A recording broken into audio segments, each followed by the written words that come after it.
Radio.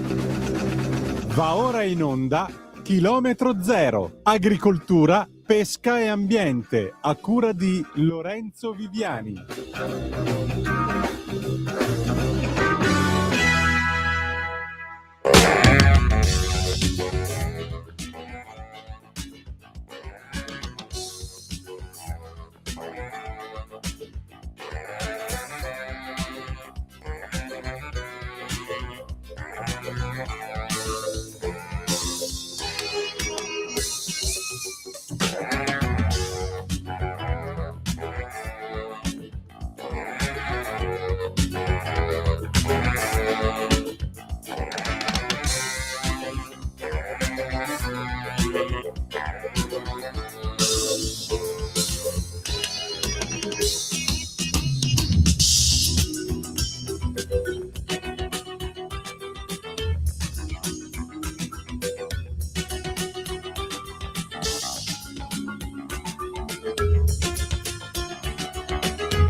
Buonasera, a voi la linea.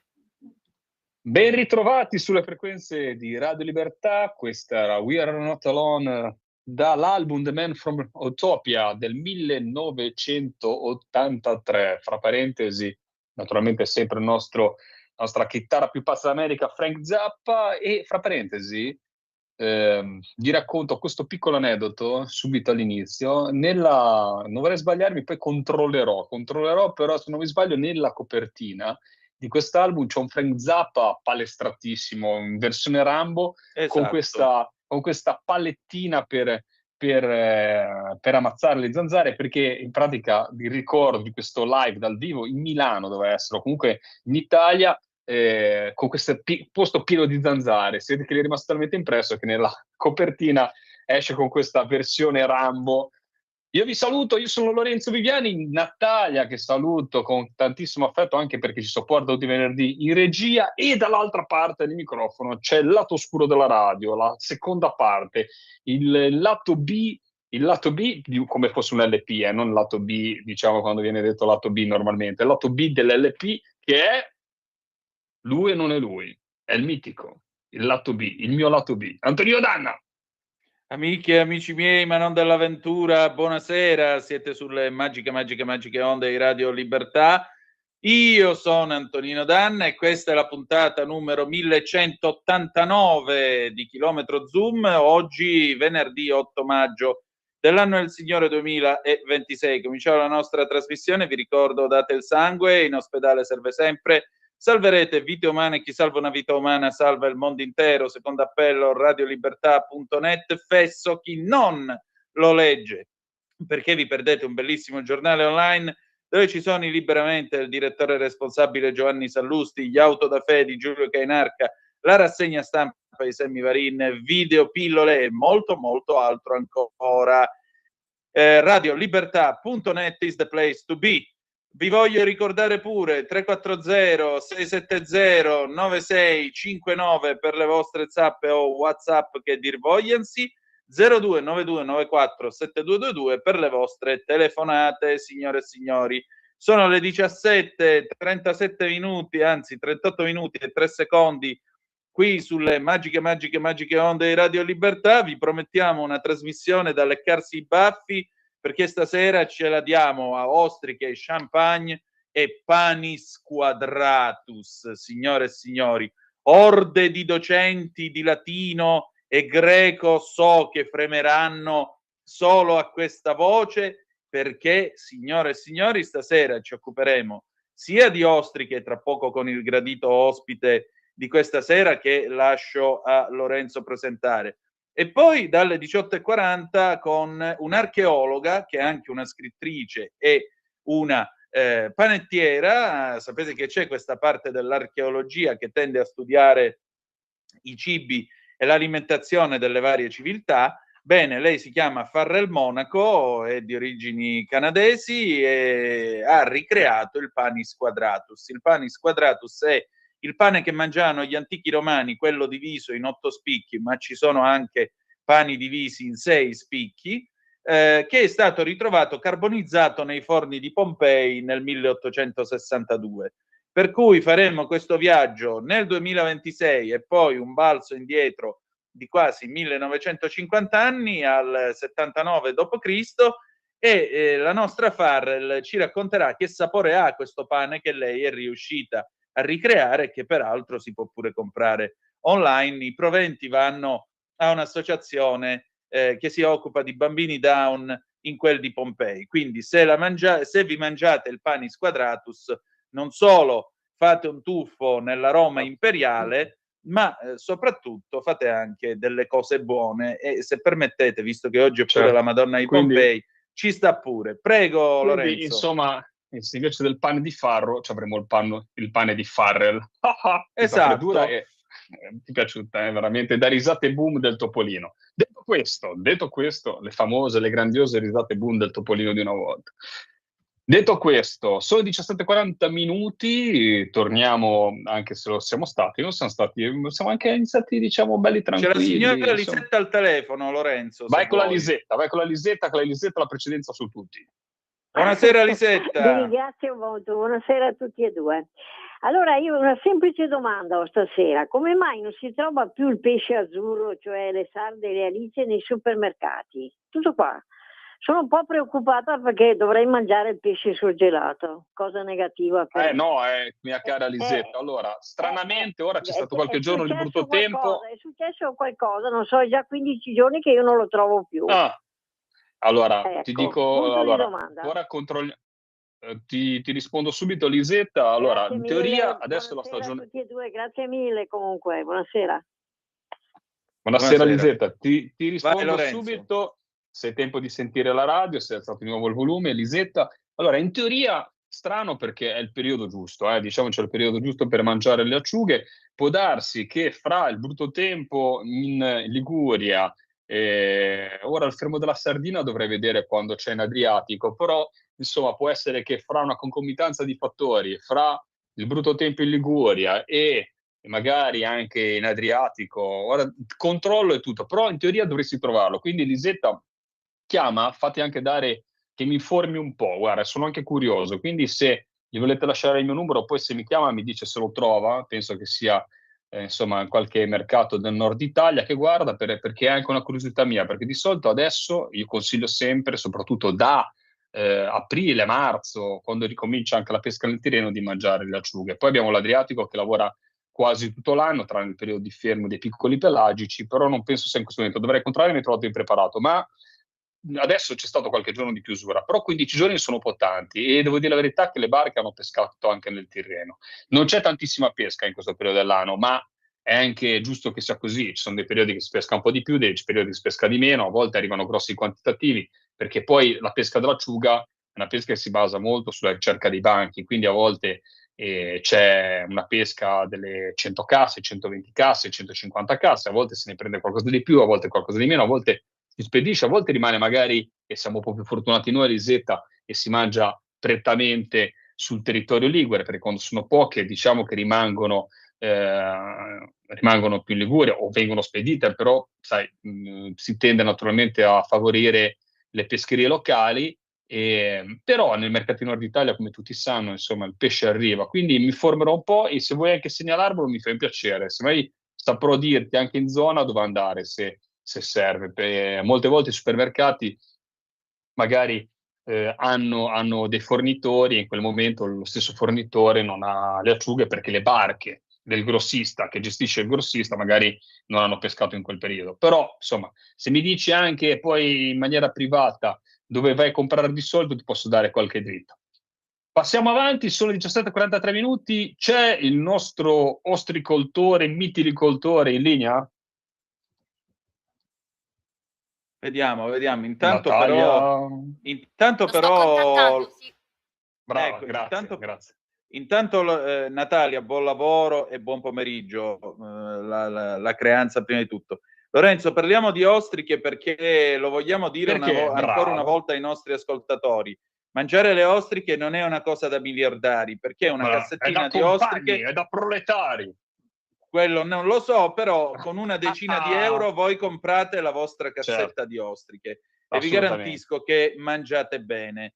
Tra l'altro, non ci sono solo le ostriche francesi, ma ci sono le ostriche italiane. Anzi, Ecco, i nostri stanno producendo molto bene. Infatti, per raccontarci un po' anche di questo festival, io gioco un po' in casa, devo dire la verità, perché lo fanno in quel di Spezia, ma è una festival italiano dell'ostrica che fanno proprio alla Spezia. Quest'anno ci saranno anche delle sorprese perché arriveranno in forze anche per regioni dove si sta puntando tanto sull'ostrica. Sto pensando al Veneto, ad esempio. Sapete, abbiamo parlato tanto del problema della vongola verace, e tante aziende si stanno un po' trasformando e diciamo riadattando a questo problema usando le ostriche perché hanno meno problemi da questo punto di vista sul granchio blu, anche sul tipo di coltivazione che viene fatta e quindi insomma c'è tanto da parlare. Soprattutto parliamo anche di una cosa che fa bene all'ambiente, perché quando noi mangiamo un'ostrica togliamo da quel guscio che viene tolto dall'acqua,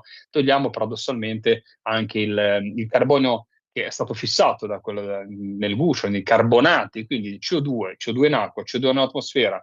E ragazzi miei, è un modo anche diciamo per togliere la CO2. Abbiamo sempre, ci ripetono sempre che la CO2, come è vero, come è giusto che sia, è uno dei gas climalteranti principali e quindi anche nel nostro piccolo, mangiando le ostriche, paradossalmente facciamo qualcosa di buono per il pianeta. C'è il nostro ospite? sì, è in onda. E Buonasera. allora diamo il benvenuto a Paolo Varella, che è presidente dei mitilicoltori spezzini, della cooperativa che racchiude un po' tutta la realtà dei mitilicoltori spezzini, però sono anche fautori, ideatori di un festival ormai diciamo nazionale, ma anche con una visione internazionale europea, perché comunque vengono produttori, vengono anche diciamo tutta la parte dell'indotto che lavora col mondo dell'ostricoltura da gran parte dell'Europa. Ciao Paolo! Ciao, buonasera. Allora, Lorenzo, hai detto tutto, quindi scherzo. No, grazie dell'invito.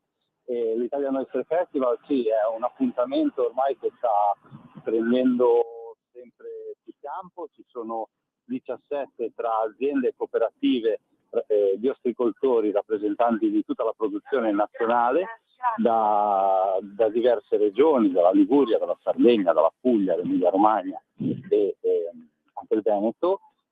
In tutto ci saranno una quarantina di espositori, perché comunque dietro all'ostrica ci sono anche le aziende che producono materiali per la loro coltivazione, per la pulizia, le aziende che fanno ricerca, quindi è tutta una filiera che si muove e che aspetta dal 22 al 24 maggio appunto prenderà corpo. Ci saranno anche tanti show cooking, ci sarà un convegno molto importante sabato mattina sull'ostrica italiana, cioè cominciamo finalmente a parlare sì delle ostriche di Spezia, delle ostriche di San Teodoro, delle ostriche della Puglia, però cominciamo anche a darci un nome, ostrica italiana, quindi cominciamo a ragionare con un nome solo perché l'unione fa la forza e cominciamo a ragionarne anche con i rappresentanti dei territori, quindi delle regioni. Ci sarà anche una rappresentanza del MASAF e ci sarà anche la rappresentanza del presidente del Comitato Nazionale della Conchinicoltura francese, Philippe Legal, che rappresenta tutte le aziende che producono molluschi in Francia, sono una potenza. Ha deciso di venire a confrontarsi con noi, quindi è anche un riconoscimento importante per noi, perché insomma i francesi si riconoscono come interlocutori credibili. Da loro abbiamo tanto da imparare, però anche loro guardano a quello che stiamo facendo, perché ci stiamo puntando molto sulla qualità e tante aziende francesi se lo riconoscono e ci stimano per questo.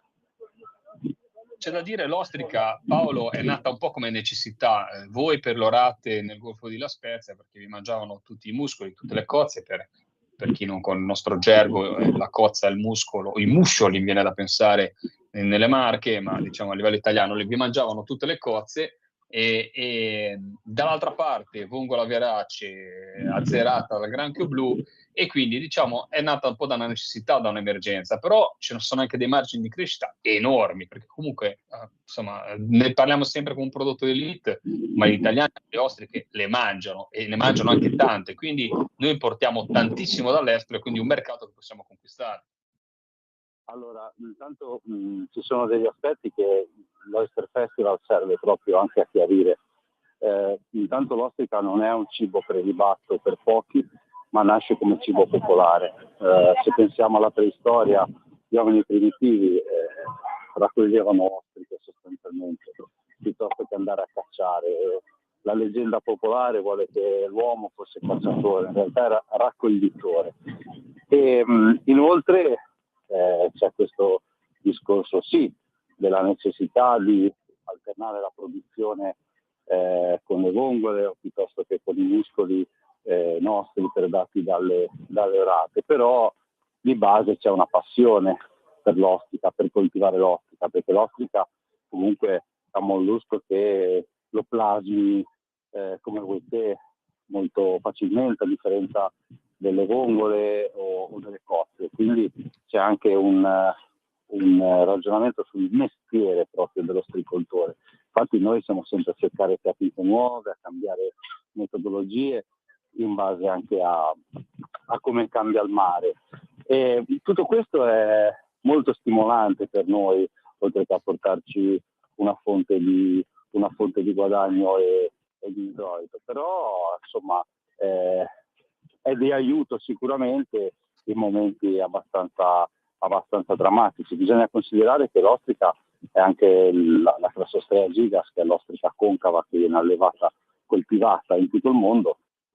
È un mollusco che si adatta molto alle varie situazioni, viene coltivato in mezzo alle mangrovie piuttosto che al circolo polare artico, quindi insomma riesce molto bene ad adattarsi e noi riusciamo appunto ad avere delle certezze in un momento in cui il cambiamento climatico si fa sentire con sempre maggiore violenza. Una cosa bella dell'Oyster Festival è che ci saranno tanti anche confronti e abbinamenti magari anche abbastanza atipici. Verrà fatta una masterclass il venerdì pomeriggio con un abbinamento, tanto per rimanere in tema con i prodotti locali, tra le nostre ostriche di Spezia e lo Châteauneuf, che forse Lorenzo conosce, e poi a sabato pomeriggio faremo un abbinamento che è tutt'altro che scontato tra le ostriche di Spezia sempre e i limoni di Monterosso, perché c'è un luogo comune, no? Che bisogna usare il limone sulle ostriche. In realtà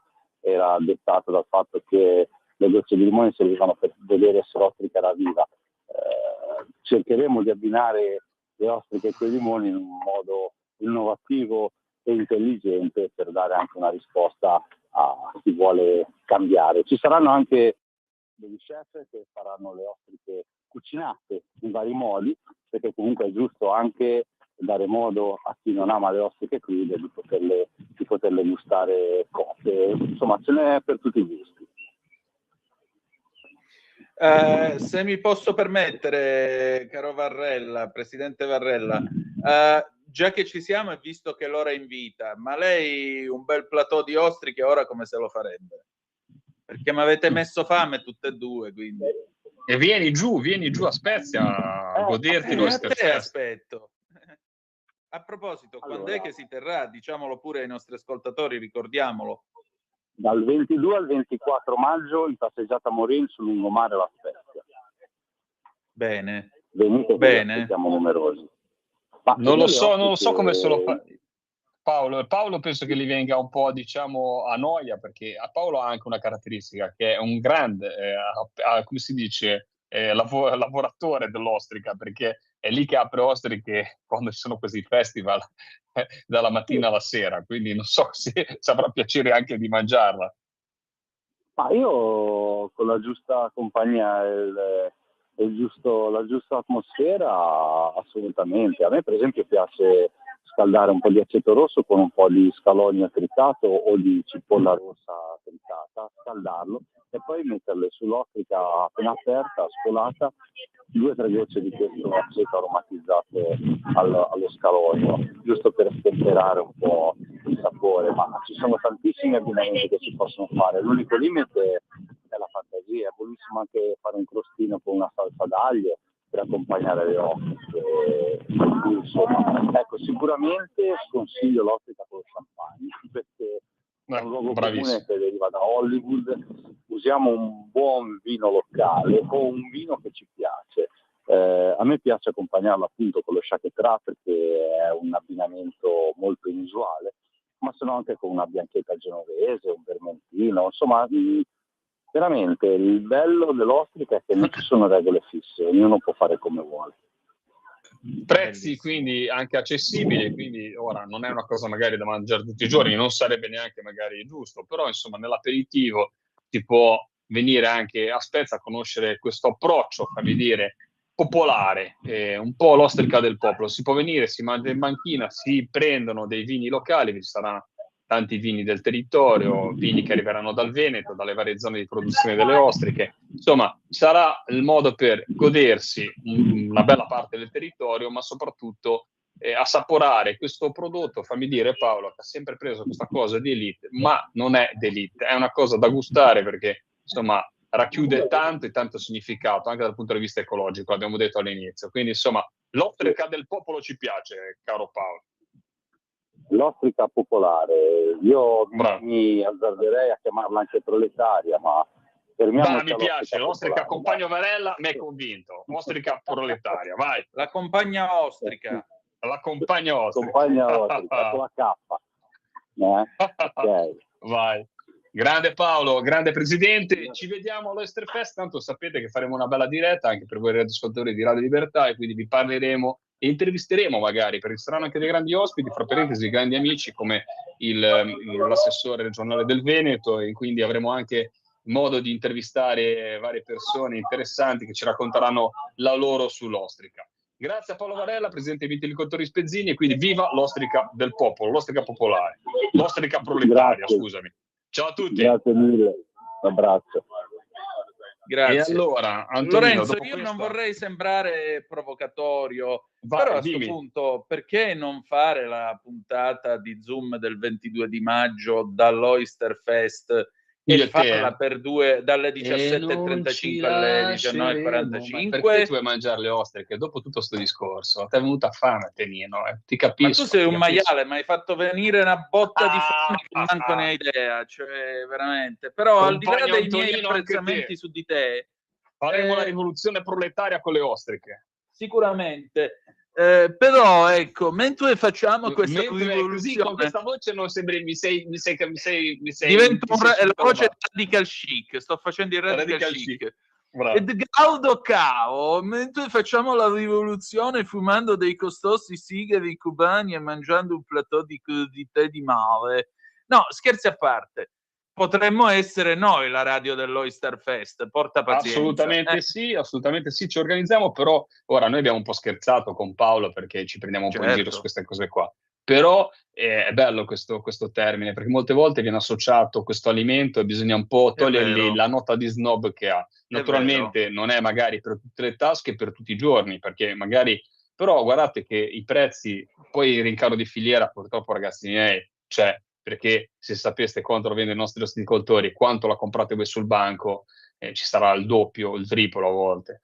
Però ricordatevi che anche il modo di venire, di partecipare a queste manifestazioni, anche per capire i veri prezzi, cercare i prodotti, Sì. conoscerli, e poi, come dico, non sono cose da mangiare tutti i giorni, però togliamoli quell'area di snob, quella cosa di dire è un prodotto così, è una cosa che si può mangiare. In tanti paesi te lo servono come aperitivo, penso al sud della Francia, e quindi te la danno lì sul baretto anche mezzo accampato sulle banchine dei porti. Riprendiamoci un po' i prodotti, insomma, in mano, tanto e poi li facciamo anche noi, quindi non sono neanche diventati prodotti d'elite che vengono da paesi esotici, dalla Francia, Appunto. vengono da altri mari, vengono e li facciamo in loco.